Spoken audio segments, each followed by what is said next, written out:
Have you ever felt confused about when to use would, could, or should? You're not alone. Most English learners translate these words directly from their own language, and that's why they sound unnatural. Today, I'm going to show you exactly how native speakers use these three modal verbs in real conversations. And trust me, once you understand this, your English is going to sound so much more natural. Welcome back to Daily English Edge. In the next 4 minutes, you're going to learn 7 different ways native speakers use would, could, and should. These aren't grammar rules from a textbook. These are real, natural English expressions you'll hear every single day. Whether you're in a coffee shop, at work, or chatting with friends online, mastering these modal verbs will help you sound fluent and confident. Let's get started. Let's start with would. Native speakers use would to ask for things politely. Instead of saying, "Can you help me?" which sounds very direct, a native speaker says, "Would you help me?" Or even better, "Would you mind helping me?"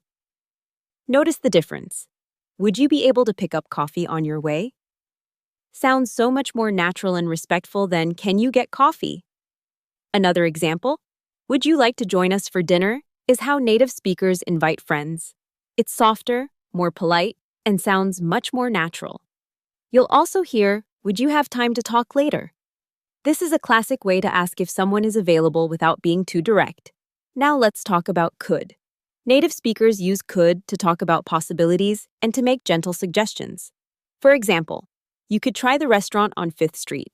This means it's a possibility, not a requirement. Or listen to this. "We could meet on Tuesday if you're free." Could softens the suggestion. It gives the other person a choice. Here's another one. "This could be a good time to call your parents." You're suggesting something but you're not being pushy. Could also talks about ability in the past. "I could speak French when I was younger, but I forgot most of it now." See how that works? Could is your friend when you want to offer options without sounding too strong. Should is how native speakers give advice. When you think someone needs to do something, you say, "You should try this coffee, it's amazing." Or, "You should call her back, she's been waiting." Should sounds like you're giving helpful advice, not an order. Native speakers also use should to talk about what they think is right or expected. "We should arrive before 8 p.m. That means it's expected, it's the right thing to do. Another example, "You should have texted me, I was worried." This is past advice. You think something should have happened, but it didn't. Notice that should is much less strong than must. Must sounds like a rule. Should sounds like friendly advice. Here's where it gets interesting. Native speakers use would in conditional sentences.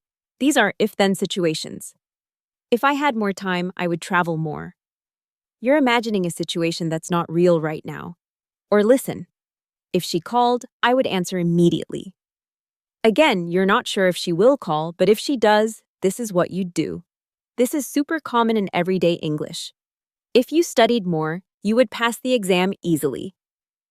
Native speakers use this pattern all the time when giving advice, which shows something is possible but not happening right now. Let me put this all together with real conversations. Picture this. You're at work and your colleague looks tired. You say, "You should take a break. Would you like some coffee?" Notice what happened. You gave advice with should and you offered something with would. Here's another scenario. Your friend says they don't know what to do on the weekend. You respond, "You could visit the museum. We could go together if you want. What would you prefer?" You used could for suggestions, would for a polite conditional offer, and asked what would they prefer. This is native English. These words work together to make conversation flow naturally and politely. There you have it, 7 different ways native speakers use would, could, and should in real conversations. The key is this. Would sounds polite, could sounds like an option, and should sounds like advice. Start listening for these patterns in English videos and podcasts. Notice how native speakers use them, then practice saying them yourself. The more you use these modal verbs naturally, the more fluent you'll sound. Subscribe to Daily English Edge for a new English lesson every single day. We're here to help you speak English fluently and confidently. See you tomorrow.